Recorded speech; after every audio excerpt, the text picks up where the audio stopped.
as just a quick introduction, this group, the TAPE group, was started really in 2017 with the goal of bringing together you, top executives, so that you could mingle with your peers, your colleagues, and have sort of a after-work networking connections for a number of people. At the same time, our goal was, as the advisors of the group, to expose you to some of the other professionals that are connected to us. So you can start to understand, as our clients, that a long ways beyond just what we do, there's resources and services that we can bring to you. Hi, I'm Tiffany Brosnan. I'm sorry that you've been staring at my face for the last I do employment law. I work only for the good guys, the employers. I advise my clients on all different kinds of employment-related issues. I do trainings, help with policies, and in the event you do end up in litigation, I defend my clients in anything that their employees can sue them for, basically. It's bananas, right? In most years, we're looking at 15, 20, so that was a good guess. But our legislatures went crazy this year with 84 new laws. So I have 10 minutes to speak, which means I can cover those in 7 seconds each. Really affect any employer in California. Now it is unlawful to ask an applicant about their prior salary. That's something that we see on virtually all employment applications. List your prior employers and your rates of pay, right? Take it off. Okay, minimum wage increase. So again, moving forward, what are you going to pay these people? The minimum wage for employers of 26 or more employees is now $11. If you have fewer than 26 employees, it's $10.50. And that's a state minimum wage. And to complicate matters even further, cities are enacting their own minimum wage, which are higher than the state. So you have to. Well, now that we're scared to death by Tiffany and all those laws, we're going to the next step. Some of this stuff I'll proceed through. If someone's got a question, feel free to. So I'm going to kind of cover a few things: the landscape, risk factors you can't see, some challenges, what you should look for in the background screening process, what you shouldn't search for. And then we're going to talk about trends, and in there we'll talk about the law that Tiffany was alluding to, ban the box, which came down in California. It's AB 1008, and it impacts employers of all sizes, from the application process and screening process to ramifications of having that. So in the background screening process, there's a few things that are challenges. So one huge one is compliance, and so around those ends of it. As an employer, you want to make sure you have compliant forms. You're checking with an employment attorney like Tiffany to make sure that your applications are compliant. They have those different pieces in them, and make sure that your background screening authorizations are compliant with state and federal laws. So,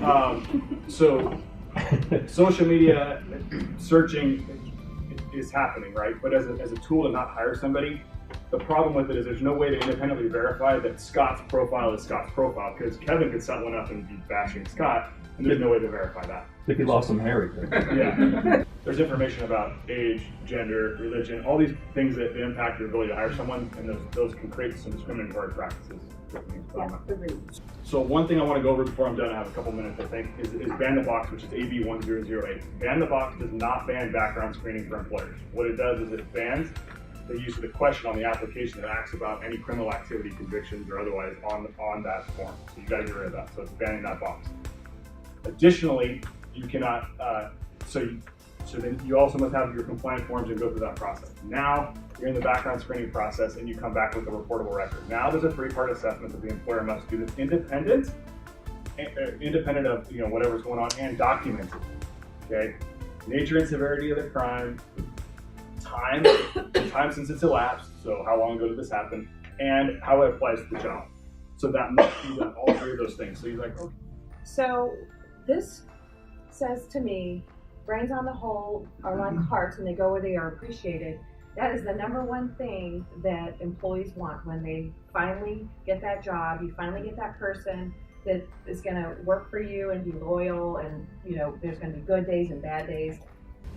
The unemployment rate is low and declining, and there are more jobs being created. Forbes says 20.5 million by 2020 new jobs created.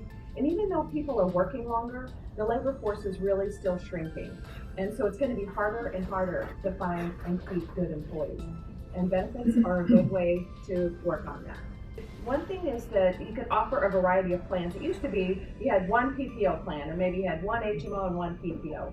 But now it's to the point where employees want to be able to personalize it to their needs. So you can offer a variety of things, HMO, PPO, high deductible HSA, and different networks to be able to fit what they need.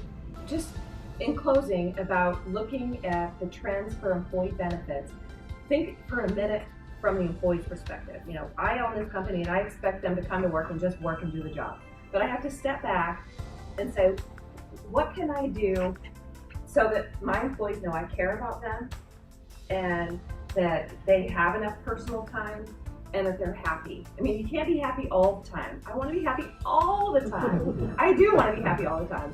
But, you know, the thing is there are certain things you can do to help an employee feel that they are appreciated. And that's the number one thing that the employees need to do. Let's talk about 2018 leadership trends. Some of these things have been taking place for a while. Some of them are getting ready to hit and start to show themselves. So I'm kind of going to give you an idea of what's coming and why it's coming and what you can do. There's been a huge gap in leadership in almost every organization in this country, from government, municipal, charity, private business.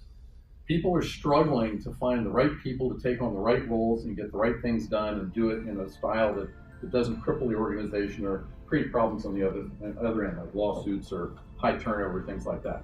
The most educated and knowledgeable part of the workforce today is leaving the workforce at the rate of 10,000 people a day. That's the baby boom generation. They're the ones that have all your institutional knowledge. They've been there for 10, 15, 20 years. They know how everything works, what doesn't work. When they leave, most companies are not prepared to capture that knowledge. The knowledge walks right out the door with them. Okay, these are the characteristics that if you do any of your own research, you'll find that leaders of today and tomorrow are going to have to possess in order to be really good in that leadership role.